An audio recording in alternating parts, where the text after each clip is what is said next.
So here we are in the church, small town of Angoville Au Plain. There's maybe 100 people that live in this town.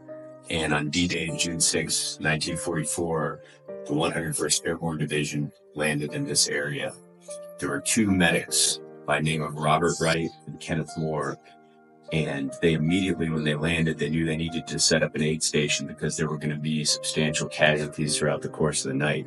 So they came here to this church, and you can actually see to this day, the stained glass window in the church honors the airborne soldiers that landed here.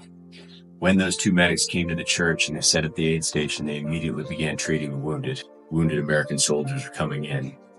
Shortly thereafter, the Germans and the Americans were fighting outside the church, and the territory outside the church changed hands, and so now the church is in German territory. American commanders asked Wright and Kenneth to withdraw, and they refused. They said, negative, we're going to continue to treat the wounded. Soon, a German commander came in and said, we're going to detain you. You're now prisoners of war. And they said, no, we're not. We're going to continue to treat the wounded. We'll treat the Germans. We'll treat the Americans.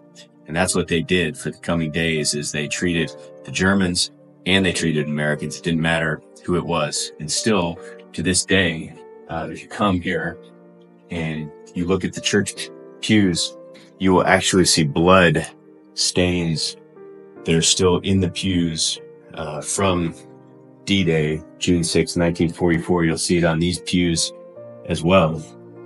And the power of coming to this place and coming here to Normandy is to see and understand visible remnants of what happened here on D-Day, June 6, 1944, which was one of the most important days in the history of our world.